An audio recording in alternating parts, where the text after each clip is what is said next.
Smith from Nourished and Nurtured Life. I've been a homeopathic practitioner for over 13 years, and in this video, I'm going to share with you how to use homeopathic remedies for first aid conditions. I first found homeopathy when I was looking for solutions to my daughter's health problems. It worked so well that I decided to become a homeopath myself. Prior to that, I was a NASA aerospace engineer for 10 years. Homeopathy is a complete system of medicine that was developed by Samuel Hahnemann back in the late 1700s and early 1800s. I'll be talking about how to use homeopathy for first aid conditions, but first aid is really just the tip of the iceberg as far as what homeopathy is capable of. It can work really well for acute illnesses as well as chronic conditions. But when it comes to learning homeopathy, first aid is a really good place to start because it's a lot more simple. With first aid, it's a lot more simple to choose which remedy to use because there are a lot fewer to choose from. When it comes to acute illnesses, those can be done as well with a do-it-yourself approach, but it takes a lot more learning and practice and patience to learn how to treat acute illnesses well. I would not, though, recommend that anybody try to treat their own chronic conditions with homeopathy. That requires a deep knowledge base and an experienced practitioner in order for it to work the best. Some reasons that you might want to use homeopathy for first aid include that it is natural. There are no side effects, there are no drugs involved. The healing is also more complete. There tend to be less after effects after injuries when they are treated homeopathically. Also, the healing process gets really sped up with the use of homeopathic remedies so that you will see healing in a much quicker time. And the remedies themselves are inexpensive and easy to procure. You don't need a prescription for them. I'm not going to be talking in this class about potency or dosing. I have another class for that, so I would recommend that you go watch that class so that you can learn how to use the remedies effectively. That information is super important. It's really easy to mess things up when you first start using homeopathic remedies because the dosing is very different than it is with conventional medicine. Here's an example of using homeopathy for first aid. This was my own injury. This was a few years ago. Those are my ankles in the pictures here. And I severely sprained one of my ankles. I had a complete tear of the ligament and a grade 3 sprain. So when it happened, there was a pop and a ripping sensation. I was on the ground screaming in intense pain, and I was not able to put any weight whatsoever on my foot. I could not drive. I could not walk. So this was a very severe sprain. I treated this with several different homeopathic remedies and compression. We'll talk later about which remedies might be helpful for sprains. Now, what ended up happening is the healing with homeopathy was extremely effective for my sprained ankle. For a grade 3 ankle sprain, with conventional treatment, the typical healing time is 12 weeks up to 6 months, and it's not uncommon that people will have pain for at least a year or even longer. With my homeopathic treatment, my ankle was completely healed within about 6 weeks. By then, I was doing all the activities as normal. I was hiking, I was digging holes, I was walking, driving. Everything was back to normal within 6 weeks. And I had no after effects whatsoever. I actually can't tell any difference at all in my 2 ankles at this point. There's no sensation, there's no weakness there because the healing was very complete with homeopathic remedies. For the rest of this class, we're going to be focusing on specific conditions that you can treat with homeopathy. Here's a list of the different things that I'll be covering in the class. So we'll start off with shock, get into bumps and bruises, wounds, splinters, sprains and strains, insect bites, a pretty wide range of first aid conditions. If you're not going to be taking notes during this class, or if you just want a really handy one-sheet guide that has information about remedies for different conditions, I've got one of those on my website for you. You can see where to go, nourishedandnurturedlife.com, and just go to the shop and you can find this first aid printable there. It has information about the different conditions that I will cover in this class, as well as some summary information about dosing. Okay, so now a disclaimer. I'm not a doctor, and I am not trying to replace your medical care. This information is being provided for educational use only. As I start talking about the different first aid conditions, you're going to see that there are multiple remedies listed for most of those. Every remedy has many different potential ways that it can be used, but you will see that certain remedies will pop up over and over again. For those remedies, if you can learn some of the keynote symptoms, that gives you a shortcut when you're selecting your remedies. So for example, you'll see we'll talk about bryonia a few different times in here. And whenever bryonia is needed, there tends to be a symptom where the person is worse from any kind of movement, and they might also be grumpy or irritable. It's also called the grumpy bear remedy for that reason. When you see ledum being indicated, a lot of times there might be some tingling or some numbness or coldness associated with the conditions that are needing ledum. For rhus tox, which gets used for a variety of things, including injuries and arthritis, even the flu. When this remedy is needed, there tends to be restlessness, and the pain gets worse on initial movement when they first start moving, like standing up from sitting down or sitting upright. Now, every remedy has a wide symptom picture that's associated with it, and that includes emotional symptoms as well. But a lot of times for first aid, you're not going to actually see the emotional characteristics, so I'm not going to talk too much about those today. So as I talk about the different remedies that you might want to use for a specific type of condition, I'm going to be listing only the most commonly indicated ones. There are other remedies as well when those don't work, but these are the ones that are most commonly used. When you are selecting a remedy, you want to focus on the symptoms that are present, but not rule out remedies just because the person isn't exhibiting something that's associated with that particular remedy. You want to focus on what is present and look for remedies that have those symptoms instead of worrying about the things that are not present. If you're not sure, just pick a remedy and try it. If it doesn't work, you can try a different one. So you don't have to be perfect when you start using homeopathy, and there's going to be some trial and error as you learn. Okay, so let's start off talking about shock. During a lot of first aid conditions, shock is going to have to be dealt with before anything else happens. So some signs of shock would include pale, ashy, cold, or clammy skin, fainting or dizziness. There might be nausea. They might be breathing really quickly and shallowly. The pulse might be rapid and weak. Also, sometimes during shock, there will be a change in the mental state. They might seem confused, or they might be screaming or just kind of staring off. Now, there are two main remedies to use for shock. Arnica is the #1 shock remedy, Arnica montana, and I talked about that remedy a little bit in the introduction to homeopathy class as well. Besides arnica, the other remedy that can be used for shock is aconite. And a lot of times when aconite is needed, you're going to see fear or anxiety or panic that's going to be present. Here's a quote from Dr. Dorothy Shepard about arnica. Now, for a little background on her, she was an MD homeopath who was treating people during the World War I and World War II era. So she has a very interesting book called Homeopathy for the First Aider. And in that book, she says about arnica, quote, "Every accident, whether minor or major, is accompanied by shock. By far the best and most rapid improvement I have repeatedly found follows the internal administration of arnica." So how do you know which remedy to use? If there is fear or panic or anxiety, I would start with aconite. But if there isn't, most of the time it's just going to be arnica, and that's what you can use, and it'll work really well to alleviate the shock. And then you can move on to doing treatment for the other conditions that are present.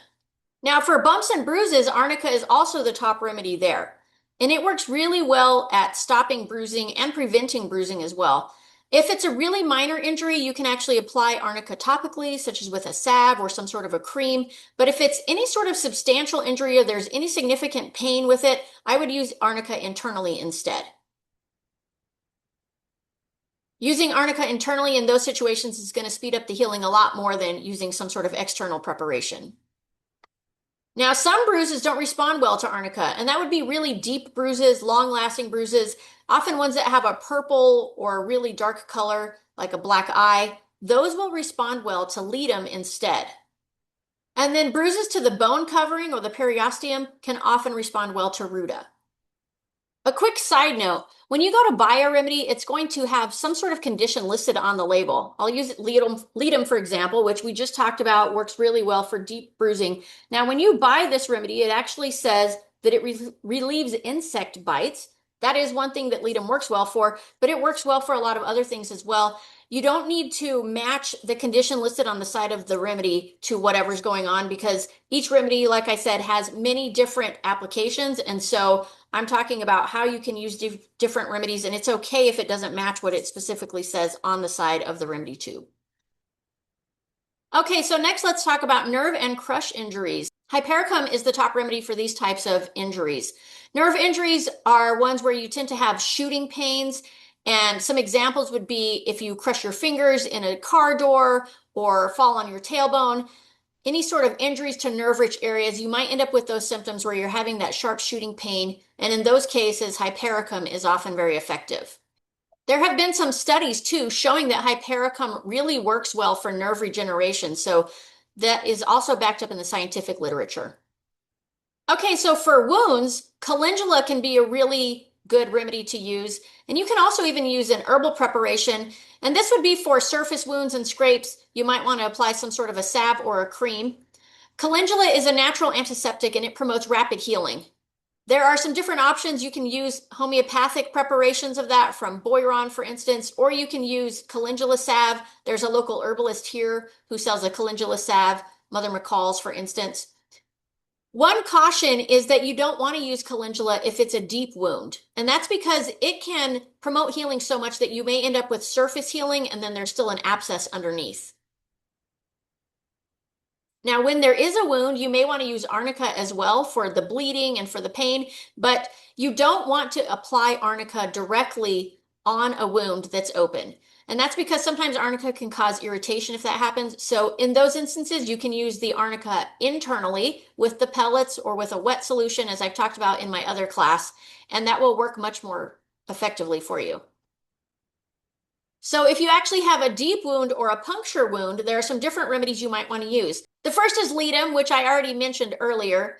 And whenever ledum is needed, you might see that the wound feels numb. It might be cold. There might be some sort of tingling, and it will generally feel better from applying cold to it. Or for puncture wounds, you might need to use hypericum. And remember, we just talked about hypericum for nerve injuries and for any type of sharp shooting pain. Deep puncture wounds might have that type of pain. So that would be a time when you might want to try hypericum instead of ledum for a deep wound. Hypericum is also really effective at preventing tetanus. And so I would use it anytime there's concern of tetanus or anytime a wound has become infected. If you start to see any sort of redness or streaks running from it, that would be a really good time to try hypericum instead. Now, here where I live in southern New Mexico, this is probably the most common source of your puncture wound. These are called goat heads. I don't know what you call them in other parts of the country, but we have puncture vines that grow all over the desert here, and then you end up tracking these into your house and accidentally step on one of these in bare feet, and now you've got a puncture wound. And obviously, this is a joke, but hypericum is my remedy that I usually go to whenever that happens. If I apply hypericum to these types of sticker wounds right away, it'll really reduce the pain and it'll prevent me from having the situation where I end up with pain and tenderness over a period of several days. So I will use hypericum a few times right away during that first day, and a lot of times that's all that I need, unless the pain starts to come back, in which case I'll use it again. Here's another quote from Dr. Dorothy Shepard talking about using hypericum for wounds. So this was a case where a man had been bitten by a horse about a week before he came in. She says, quote, his thumb was discolored and swollen. The sepsis had spread along the palmar fascia up the arm. The axillary glands, those would be in the armpits, were enlarged and tender. He had a temperature of 102 degrees and was highly toxic. With hypericum topically and internally, the relief was great and rapid. Temperature normal in 24 hours, the septic intoxication cleared up, and the thumb discharged freely. In a week, the whole condition had disappeared. There was no stiffening of the muscles or loss of function. Now let's talk about splinters. Of course, if the splinter is sticking out, you just want to use some tweezers and remove it. But if that's not possible or the splinter breaks off under the skin, the homeopathic remedy silica can work really well to help the body push that splinter out. Now, a word of caution with this remedy, it is so effective at expelling foreign material from the body that if you have breast implants or other sorts of things that are in your body on purpose and you want them to stay there, this remedy is one that you should avoid because it will try to expel those foreign materials from your body. There have even been instances where old shrapnel from battle has been expelled decades after the wound originally happened with the use of silica. So be careful and don't use it if you have some sort of foreign material in your body and you want it to stay there. As an example of using silica for splinters, I had gotten a mesquite thorn stuck in my elbow. Where I live here, mesquite bushes are one of the most prominent types of plants. Whenever I go to prune one of those, it's not uncommon that I'm going to end up getting stabbed. But I ended up with one instance where a little bit of a mesquite thorn actually broke off under the skin in my elbow, and it was stuck there. It was causing a lot of pain. It was there long enough that it was starting to grow some scar tissue around it. There were some adhesions going on so that the skin there was starting to get stuck, and there was a lot of pain that had developed over the course of a couple of months.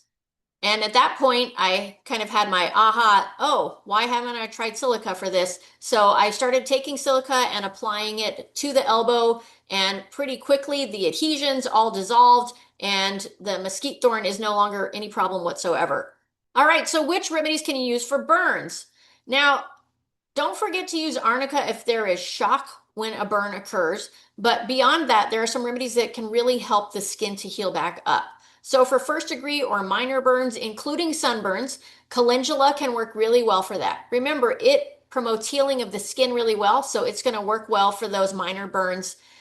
You can also potentially use urtica urens when there's any sort of like a stinging sensation along with the burn. Now, if the burn is stronger, and this includes sunburns with blisters or maybe cooking burns, the number one remedy to use is cantharis. Cantharis is really my go-to remedy for any sort of a strong sunburn, and that's what I use it the most often for. In those cases, I will take it internally. I also may apply it externally with a wet solution. Again, you can learn about how to do that in my other class. But when I treat sunburns with cantharis in that way, it really helps the healing. I don't end up having those nights where you're kind of maybe sweating and chilly and having a lot of pain because of your sunburn. It really cuts the pain down and it promotes rapid healing. It's pretty surprising when you have a red sunburn and then by the next day it's already just a nice even brown color because of the use of the remedies. These remedies can also help prevent peeling from a strong sunburn. Now, if cantharis doesn't work, I've got a few other remedies listed here that you might want to consider. Causticum, hypericum, again, you'd be looking for some sort of like a shooting pain with that. Calendula also can be used externally while you're taking these other remedies internally. But typically I start off, if I want to use anything externally on a strong sunburn, I will start off using cantharis externally and internally, and then potentially go to calendula later on. Now for third degree burns or very severe burns, cantharis again is the number one remedy for that. If you have a burn that becomes infected, you may want to use hypericum. And that would typically be internally or externally or both. Now for sprains and strains, typically you're going to start off with arnica. There's also often going to be shock right away, so arnica will usually help with that. But arnica really helps with the initial bruising and the swelling and the pain of that sprain or that strain. Arnica's action is really centered on the soft tissues though, and so there are some other remedies that you can then add on with the arnica to help heal the actual ligaments. The number one sprain and strain remedy is Rhus tox. And when this remedy is needed, a lot of times the injury might feel stiff. There's a tendency to want to move it, a little bit of a restlessness, and then it will have that rusty gait sensation where when you very first start moving it, it hurts the worst. These types of injuries also tend to be better from warm applications. I would estimate that probably 70 to 80% of the time, Rhus tox is a good remedy to use for most sprains and strains. But Rhus tox doesn't work for every single type of sprain and strain, and here are a few other remedies that may be helpful. When Ruta is needed, the injury may feel hot to the touch. Again, it's restless, just like with the Rhus tox, but you don't usually have that rusty gait syndrome with Ruta. Bryonia is another remedy that can be used well. And remember, bryonia has a keynote of worse from motion, and that's even little bits of motion. So a lot of times the person who needs bryonia will try to keep their injury perfectly still. They also might be grumpy and just want you to leave them alone. I myself ended up needing bryonia for a specific strain one time in my knee, and that was after I had done some unaccustomed trail running. I was trying arnica, nothing was happening. And once I finally realized, hey, I can't even move this thing at all without it hurting, I started trying bryonia and then it worked really well and alleviated the pain really quickly. And then Ledum is another top remedy for sprains and strains. And again, remember with Ledum, if you have coldness, if there's tingling or numbness, anytime that's happening with some sort of an injury, you might want to consider using Ledum. There will tend to be a lot of swelling and it can feel better from cold applications. Now, with my ankle, when I injured it, I actually ended up needing to use a few different remedies. So I started with arnica, of course, and I did have some shock present. I actually was on the ground screaming and calling for my husband and asked him to bring me some arnica immediately. And I took that in a 200C potency, which is higher than I normally use because the pain was so intense. And then I ended up needing to use both Rhus tox and Ledum in alternation with arnica for that sprain. and it worked really well. And I would just rotate between the different remedies every few hours, taking a different one. And once the swelling and bruising are gone, you can stop using the arnica, but at that point, you might want to continue on with the other remedies. Now, a sprain or a strain is a situation where you may need to be taking doses over several days or weeks. And in that instance, a lot of times using a wet solution is going to work much better than dry pellets. There's information about that in my other class on how to actually make the wet solution and why it works better. Homeopathic remedies can work really well for broken bones too. This is my foot. I don't consider myself super injury prone, but I do tend to move around pretty quickly sometimes and rush around because that's just kind of how I do things. And so I have broken toes several instances just from running into things. This was an instance where I actually broke my toe while making my bed, if that even makes any sense. For these types of injuries, a lot of times you're going to start with arnica again because there may be shock. But if there's extensive bruising, or especially that blue or purple color, think of ledum. And so ledum worked really well for this particular one. Of course, you want to use other normal first aid measures such as slings or casts. But for healing the bone itself, the remedy symphytum can work really well for that. And it will help the bones knit together much quicker. You can also alternate symphytum with other remedies that might be indicated. So you may want to use bryonia if you have pain from even tiny movements. You may want to use ledum if you've got that tingling or coldness or numbness. So you can feel free to start combining the remedies depending on what symptoms that you actually have present. Now let's talk about head injuries. Arnica is the #1 concussion remedy, and it should be taken internally as soon as possible after the head injury. With a concussion, you might actually see some of arnica's prominent mental symptoms coming out. For instance, the person might say, "I'm fine," even though they're clearly not. They might refuse to be examined or touched. They also might be really tired and kind of going in and out of it. Of course, for any significant head injury, you still want to use normal first aid measures. You might need to go to the ER and get it checked out depending on what's going on. One other thing I want to point out is that sleep is actually really good for healing after a concussion. The reason I point this out is when my kids were little, the conventional wisdom at the time was if your kid gets a concussion or hits their head, you need to keep them awake for several hours afterwards. And I did that with my daughter. Of course, it ended up being right before bedtime. She ended up falling and getting a concussion, and we were keeping her up way past her bedtime because of this rule of the day. Well, now it's known very clearly that sleep is good for concussions, and the fact that the person wants to fall asleep at that point is natural and good. It's a part of the healing process. So let sleep happen after a concussion. It's just another example of how much conventional medicine sort of goes with the wind sometimes and is making recommendations which one day it's this and the next day it's something else. It's kind of frustrating and annoying. And it goes to show that a lot of times there's not very much scientific basis for those recommendations. Now, sometimes after a concussion, there may be some lingering effects like memory issues or even suicidal thoughts. In those cases, the remedy natrum sulf can work really well. Now, I have included emotional stress in this first aid class because this is something that is often very neglected. A lot of people have no problem using remedies when they get some sort of physical injury, but they don't think about using them for emotional stress.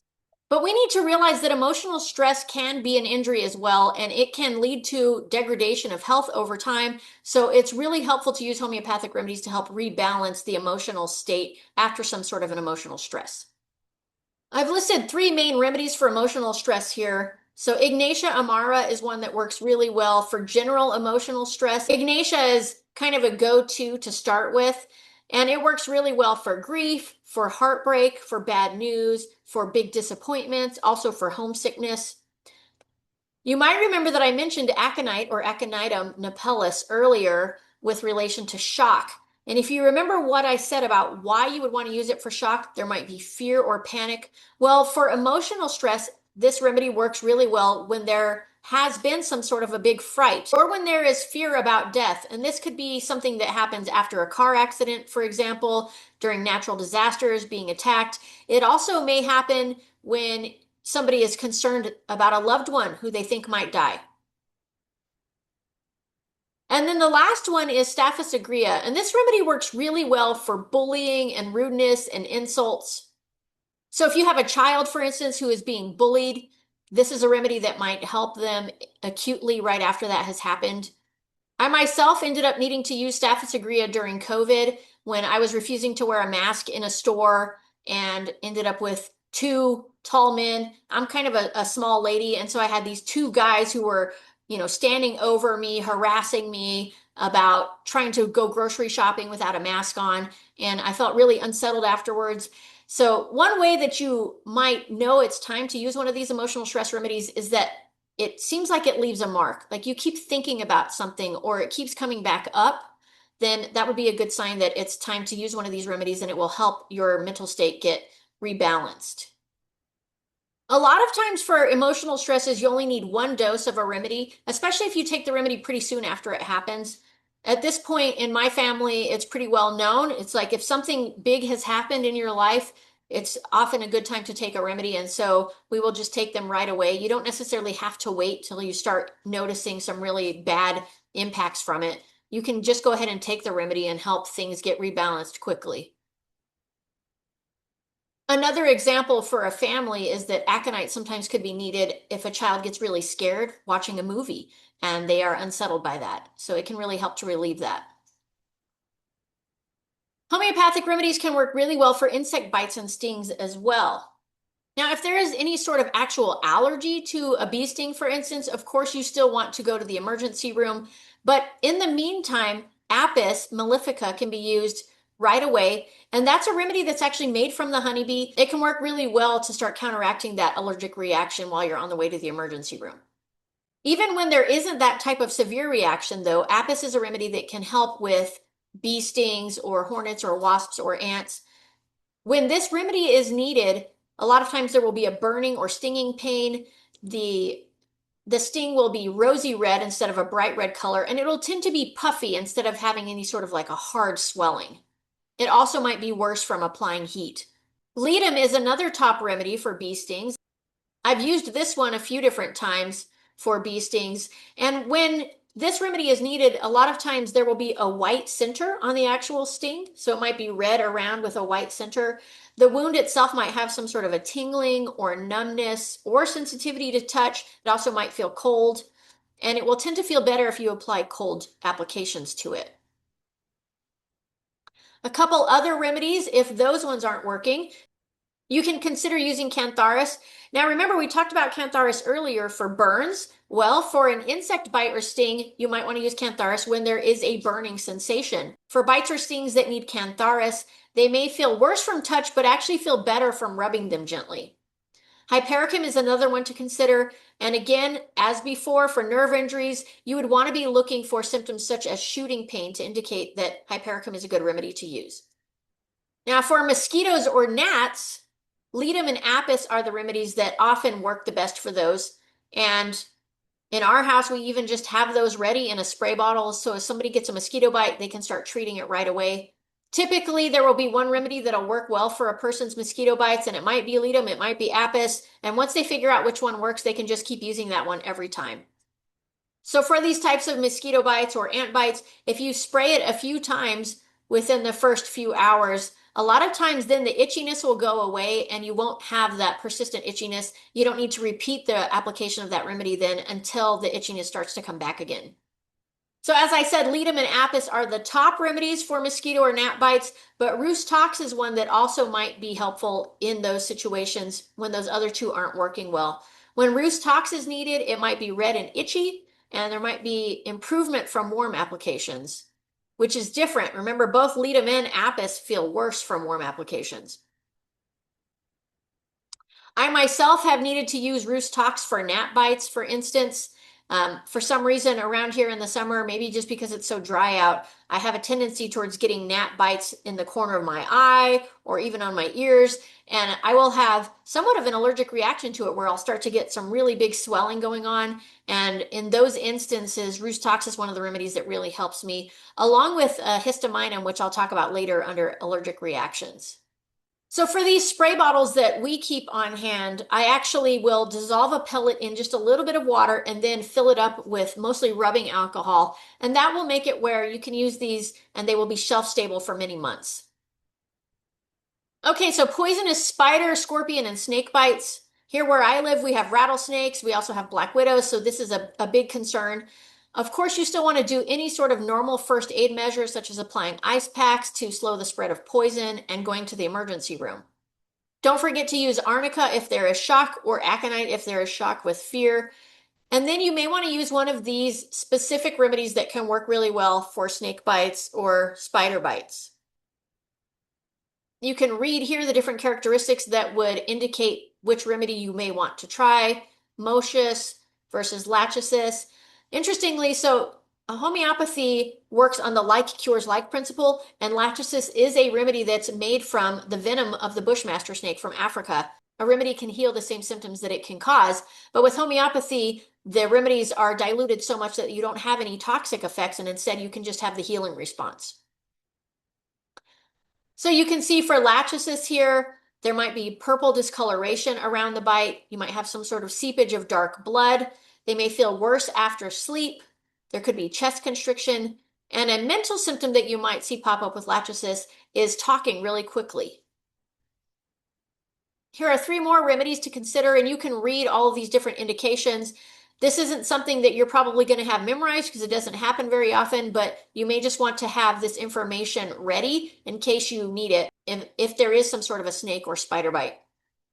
Now, what about allergic reactions, anaphylactic shock with the throat closing in? Of course, you're still going to rush to the emergency room, but as I mentioned for bee stings previously, giving Apis mellifica with the highest potency that you have available can really help with this. Now, here is a quote from a French dentist, and he says, "The patient suffocates, while red spots appear on the throat and face, which burn and sting and are worse by warmth.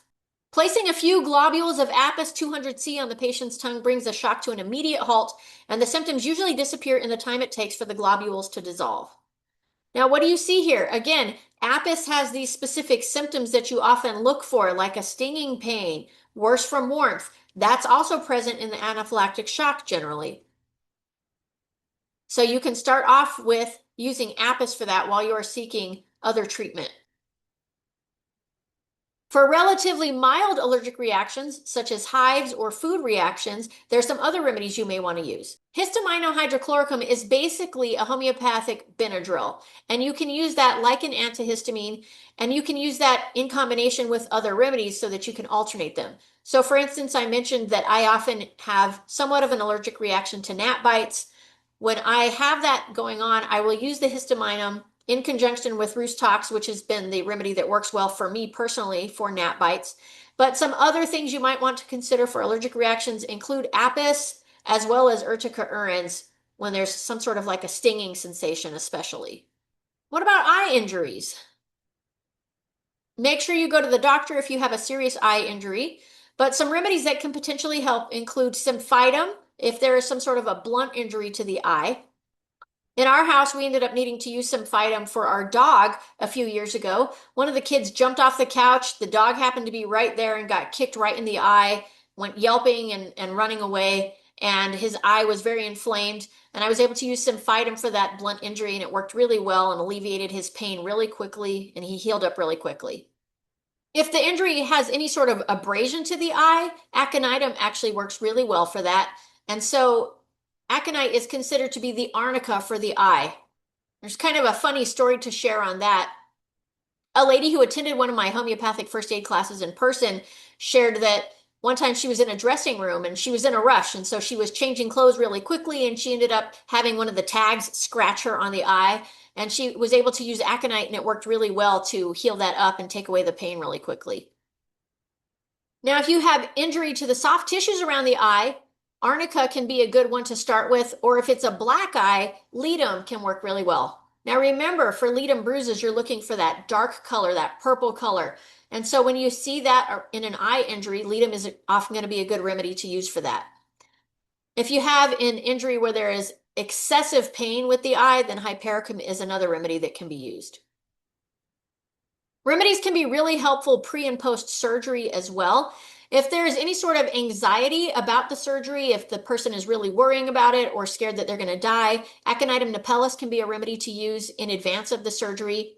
And then arnica can be used to help out with preventing bruising and preventing hemorrhaging during the surgery itself. So Arnica can be used right before you go in for surgery and then taken again right after surgery. There have even been some studies looking at the use of arnica during surgery, such as plastic surgery or mastectomies, and they have found that it really helps to prevent bruising. It really helps the pain a lot. So this is also backed up in the scientific literature. Now, if it's a surgery that involves anesthesia, if there's any problem coming out of anesthesia, phosphorus is a remedy that can help with that. And that might be just really having a hard time waking up. There might be some nauseousness or headache, something like that. In those cases, phosphorus can help. Now, after the surgery, you start off with arnica, but you can then add in other remedies as needed depending on what's going on. Staph aureus is a remedy that is known to help a lot with surgical wounds specifically. So you can alternate that with the arnica and it can help with the healing. But other remedies might be needed as well. And this is where you want to think about the keynotes that you've learned for different remedies. So if there is sharp or shooting pain, you might want to add some hypericum. If there is tingling or numbness or coldness, you might want to use ledum. If there is pain from any little movement, bryonia is a good one to consider. Rhus tox, there might be restlessness. There might be that rusty gait syndrome. So surgery is a case where you might want to really pull all of these pieces together and add in some other remedies besides the arnica to speed up the healing. And I would encourage anyone who's using remedies in this fashion to just pay attention and see which remedies work the best, and those are the ones to stick with. Sometimes one of the remedies won't do anything for you and you just stop using that one, but find the ones that are working well and keep going with them. This is another case where you might want to use wet dosing because you may need to be taking remedies over several days or weeks. And so make sure that you learn how to do that well because the wet dosing is much more effective than repeated dry dosing over time. As one example of how to pull this together, after dental surgery, it often works very well to use arnica in combination with both hypericum for nerve pain and ruta. And ruta is really good for ligaments and whatnot. So in dental surgery, a lot of times that is going to be involved. So you can alternate the arnica with those other remedies. Just make sure that by the time that the swelling and bruising is gone, then you stop using the arnica and you can continue on with the other remedies, just like you would have done for a sprain or a strain. I do have a full article about remedies to use for surgery, so that's on my website, and I will include the link to that in the description below this video.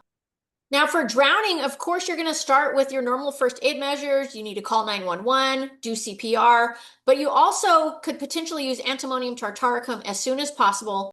Because in this case, the person might be unconscious, you might need to dissolve the pellet in a little bit of water to use it. And you can give the doses a little bit more frequently because this is such a severe condition. So you may want to give the doses every 10 or 15 minutes right off. Whereas most of these conditions that we've been talking about, the dosing would be spread out over several hours between doses, but drowning is a little bit of a different situation than that. Some of the characteristics that you might see for drowning that would indicate antimonium tartaricum could be helpful would include the person being cold and blue, covered in clammy sweat. They might have rattling respiration. Interestingly, this same remedy can work really well for coughs when there is a lot of mucus in the lungs and it's like the person is kind of drowning in their own fluids. So you can see that the characteristics of a remedy, whether it's being used for first aid, for an acute illness, there can be a lot of commonality between those different types of uses for that remedy. Okay, so this is basically your shopping list if you want to know which remedies to buy and which ones you might want to have on hand. These are the top 10 remedies that are most often used for first aid. You've got arnica, apis mellifica, bryonia, calendula, cantharis, hypericum, ignatia, ledum, rhus tox, and symphytum. I actually carry some of these remedies with me in a little travel pouch. I just use a sunglasses case and I have remedies with me so that when I am out at the park with my kids or with other families, I've got these remedies ready to roll. So I've got arnica in here, I've got aconite. I carry ignatia with me as well for emotional stress. I also carry ledum and apis for bee stings. And this way I can be prepared for whatever situation arises. So I want to end this presentation with encouragement for you to just practice homeopathy. The more that you use it, the easier it will become. With time and repetition, you'll be able to start knowing which remedies to use very quickly, and it can become second nature over time. Once you have become proficient at using homeopathic remedies for first aid, then you can start branching off into acute illnesses, which again, require a little bit more nuance. You need a little bit more knowledge base for those, but homeopathic remedies can work very well for those types of illnesses. And again, I have a one-page reference guide with remedies for first aid, as well as some dosing information that's on my website if you want to have an easy way to have all of this information in one spot. Besides that, if you want to learn more and have some more in-depth information about remedies, there's some books I would recommend. Homeopathy for the First Aider. This is by Dr. Dorothy Shepard. I was giving you guys some quotes from this one. Also, Homeopathic Medicine at Home by Panos is a good reference. The People's Repertory by Dr. Luke DeShepper. And then Homeopathic Medicine for Children and Infants.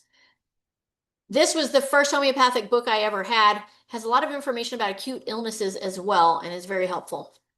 I hope you found this class to be helpful. I'm considering putting together a class on acute illnesses as well. If you would be interested in that, leave a comment below to let me know. Be well.